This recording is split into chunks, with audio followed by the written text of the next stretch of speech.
Ma'am, pwede maikwento sa amin paano ito nagsimula, nagkaroon ng trending yung video po ninyo dun sa Batalan? Nagsimula yon nung, di ba galing kami sa Tacorong kasi may motor show din doon. So, nagkaroon din doon ng konting malaswang na pagsasayaw. So, ang nangyari kasi, pag uwi namin dito ng gabi, may nag-post kasi na nag-invite sila ng motor show sa Lampayan, Matalam, North Cotabato ba yun. Tapos, umalis kami dito ng alas 10, pumunta kami doon sa Matalam. Pagkadating namin doon, mga pasado 12 na po.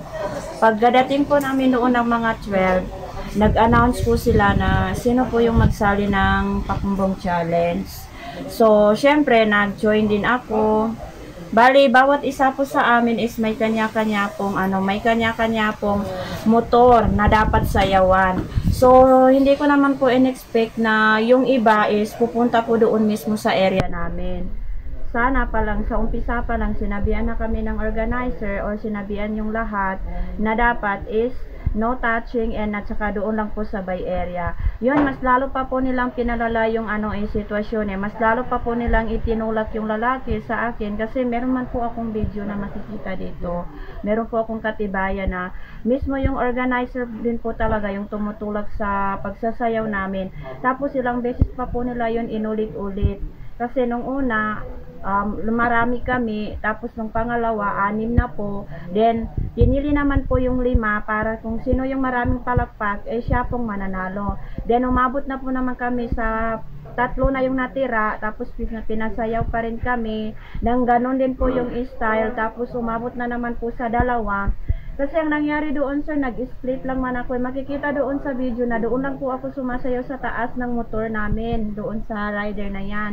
Tapos, ang nangyari din, nag-split lang ako, tinulak nila yung lalaki na pinaano nila yung part ng katawan. Tapos, hindi na ako masyadong makatayo kaya nag-go na lang po ako sa pagsasayaw. Nung nakatayo na ako, pinahiga ng isang MC or organizer yung isang bata. Tapos, tinulak din nila ako, inano din na ako na, sige na, mag-ano ka dyan, magpatong ka. Kaya yun ang nangyari doon. So, ibig sabihin ma'am, hindi ka binayaran doon sa show? Hindi po ako binayaran doon sa show, sir. So, isa kayo sa mga participant lang po ng challenge Pakumbong po. Okay. Ma'am, itong nangyari doon sa Matalam, ikalawa na ito, nauna yung sa Tacorong City. Opo. Oo. Doon sa Tacorong City, ma'am, medyo talagang mas worse yung nagiging doon. Pero nakita namin na medyo hindi ka masyado naglalapit. Hindi po. Kasi ang lang doon sa Tacorong naman po, gusto ko rin po explain na doon kasi binabas din nila ako doon. Doon sa Tacorong is last po ako na pumasok. Last po ako pumasok kasi last din po yung motor namin pumasok. So may kanya-kanya rin kaming motor doon. Nilagay po namin dapat yung motor namin sa gitna, pero nung makita namin yung mga ka-Team Doraemon ko po, nakita nila po yung mga nagahubad na as in, yung part lang ng katawan nila yung tinakpan nila. So ang ginawa ko, yung kasama ko na yan, sabi niya, doon na lang tayo sa gilid kasi iwas tayo sa bastos. Pumunta kami masyadong, nasa gilid po ako, makikita doon sa video. Tapos, in-announce kung sino naman po yung pinakamaraming palakpak, is yun din po yung mananalo. So, napili ako at saka napili yung sinasabi nilang si Baltic, yung may bintura yung pintura yung katawan. Opo, yung blue.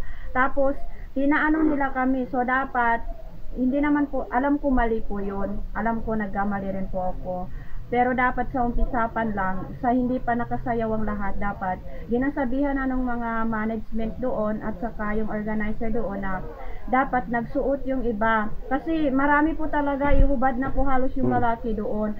So yung photos po na parang nakaganyan ako, parang nakatuwad, malayo po yun sila sa akin. Pero yung siguro pagka-picture lang nila na lang doon, malayo po talaga ako doon, hindi po nila ako nahawakan doon. Malayong malayo po. Ma'am, may sinasabi na sandali lang daw yung show na yun. Sa tingin mo, ilang minuto yung show na yun? Matagal ba yun? Doon sa Tacorong? Yung sa Tacorong, umabot siguro ng mga 20 minutes. Kasi pinaulit-ulit pa rin nila kami. Ganon din yung nangyari. Kahit na may naghubad? Yung iba, halos tinanggal na talaga. As in, nakita na po yung part ng katawan niya. Tapos, yun din yung basta yung mga iba nagahubad-hubad na. So nandun mismo yung yung organizer at saka MC doon, makikita doon sa video na siya pa mismo yung nag-a-announce doon na andyan naman yung mga lalaki na nakahubad, nakahiga, tapos hinayahan lang po nila yon. Siyempre dahil sa gusto natin ng premyo, ginawa ko rin yung best ko para sumayaw kasi hindi naman po alam ng lahat yung reason ko kung bakit ko yung ginawa. Ma'am, itong i-clear natin, itong mga naguhubad na lalaki sa nangyari dun sa Tacloban City, hindi mo kakilala, kapareha mo lang na participant? O, hindi ko po sila kilala. Tinanong lang po kami na kung taga saan kami. Sinabi ko naman po na galing kami sa Misayap. Yung iba Sultan Kudarat, yung iba taga Takurong din, yung iba taga Dalikan, taga Cotabato, ganyan po yung ano nila. Tapos, yung siguro si Baltic, hindi ko alam kung taga Dalikan ba yun o taga Cotabato po yun siya. Doon ko lang po sila nakilala. Hindi ko po yun sila kilala. First time ko po rin po silang makita doon. Naga-motor show kami kahit saan-saan, pero first time ko rin po yun sila nakita doon. Ma'am, nung may lumabas na nakahubad, wala bang nagpahinto sa show? Patuloy pa rin po ba Wala yung po. Mas pagsasayaw? pinagtawanan pa nga nila eh. Alam naman nila na ano yon, resort yon. So marami rin pong mga bata doon. Ako inaamin ko, mali ako doon. Pero yung mga nakahubad na yon, hinayahan po ng ano yon, organizer. Wala po silang pakialam. Mas lalong pinagtawanan nila, mas lalong hinigitan pa nila yung chance para makasayaw ng paulit-ulit yung mga nakahubad po doon. Okay. Ma'am, nung simula, nung bago pa lang itong Pakumbong Challenge na ito sa motor show, ano ba talaga yung sequence or ano ba talaga yung mga very usual na ginagawa lang pag ganito yung mga event ninyo? Nung una namin pong laro doon sa Kiwanan? Sa Kiwanan po. Pero ang Kiwanan na yun is wala po siyang asing malaswang. Okay lang po yung laro doon. Tapos, kasi 4 beses na lang po ako nakasayaw eh. Nung una, doon sa Mikaan, nag-TikTok lang po ako doon. Tapos nagpakumbong lang kami ng pasimple-simple lang, walang bastusan. So akala ko okay lang naman yun, walang bastos. Tapos nung makalawa napunta po kami doon sa Arakan, nag-TikTok lang naman po ako doon. Yung TikTok lang na as in yung step by step. Tapos pang-apat po, nandoon na po sa sa Takurong na po, doon tatala ang pangatlo o doon sa Manwangan. Sa Manwangan, hindi naman asin malaswang, nag-viral din po yun na umabot ng 4 million na ang nag-post is yung Tope Motovlog. Pero okay naman po yun, wala naman pong, siyempre hindi naman po maiwasan ang magbabash. So yung pang-apat po, doon po ako sa Arakan, pero TikTok lang yun na yung simple lang po talaga. Tapos yung pang-5, doon po sa Takurong na. Then last na po talaga yung sa Lampayan. Bago lang kasi ako nagsayaw, nung July lang po ako nag-start. Pero hindi po everyday, every motor show lang po. Pero yung iba hindi po malaswang. Ang pinakamalaswang lang po talaga is yung doon sa Lampayan po.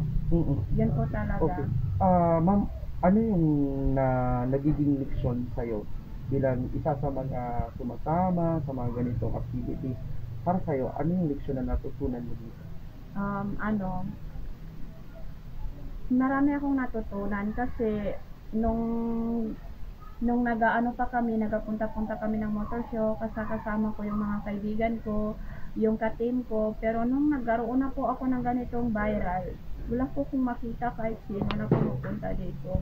Halos lahat po sila naging mabait ako, naging mabuti ako sa kanila, naging mapagbigay ako sa kanila. Araw-araw po yan sila pumupunta dito, pinapakain ko ng maayos, ini-entertain ko ng maayos, alam ng mga kapitbahay ko dito. Tapos nung nagkaroon na po ako ng ganito viral, parang wala na po akong makita sa kanila ni isa po. Kaya sana piliin yung magiging kaibigan na kahit wala ka, palagi kong nalitan. Natanong ko lang mo, magkano yung ini-income nila sa panahon na may ganitong show? Motor show depende po kasi pag naga-motor show po kami, yung loudest pipe po, pag naga-loudest pipe po kami, po siya, kapag 10 po yung sumasali sa loudest pipe, yun din po lahat ang makukuha mong panalo. Halimbawa, tag 100 ang entry. Yun din po yung 1,000 ang makukuha mo. Parang pinapalaro lang yung pera sa loudest pipe. Then, sa Pakumbong Challenge po, depende rin po yan kasi meron din pong, minsan may entry po, Tapos nagabayad kami ng 100. So kung marami po ang sumasali, yun din po ang ano, take at all po siya. Take all. Oo, makukuha mo lahat ng champion na yon. Tapos meron din po nagpapasayaw na walang entry, pero meron din po siyang papremyo. Halimbawa, kahit konting mahalaga lang, 500, 1,000, depende po sa management at saka sa organizer po na binibigay nila sa iyo. May mga rules ba na sinusunod? Halimbawa, mag-invite sila, ma'am, na sasali kayo for this motor show. May mga inilalatag ba sila na rules Opo, or meron guidelines? po. Halimbawa, yung mga loudest pipe, loudest mouth, minsan yung loudest drag to? Ay? Slow drag. Tapos yung pakumbong challenge, yun lang po ang gina-post nila. Wala na po silang sinasabi doon na no touching, ganito, ganito. Kasi sa kahit wala pa man ako, kahit wala pa yung bayaran na, marami na pong malalaswang po na nagasayaw po ng ganyan. Pero yung pagkakamali lang po kasi, isa po akong moro. So, ang masakit doon, ang mas marami pong nagpapakalat po ng mga video na yan at saka photos na yan is mga kapwa ko rin pong moro. Yun din po yung masakit. Okay. Ma'am, nung nag-viral at maraming nang babash sa'yo, ano ang nararamdaman mo? Halos magpakamatay ako. Kasi siyempre, tulad nung sinabi ko yung mga parents ko, mga dati. So, parang tinakwil nila ako. Sa mga magulang ko, wala akong nakitang nasirami sa akin. Mas lalo pa nila akong hinusgahan. Mas lalo pa nila akong kinamumuhihan. Yung tatay ko halos baboy na yung ginatawag nila sa akin. Pero, sige lang, sabi ko, tanggap ko naman ito eh. Ginawa ko ito. Siyempre, kahit sino naman po mahihiya. Lalo na po yung kapatid ko na apektuhan po siya sa school. Nag-aaral po kasi siya sa malaking school doon sa sa Dulawan. So, lahat po is nambubuli po sa kanya, nagtatanong sa kanya, pinagtatawanan daw siya.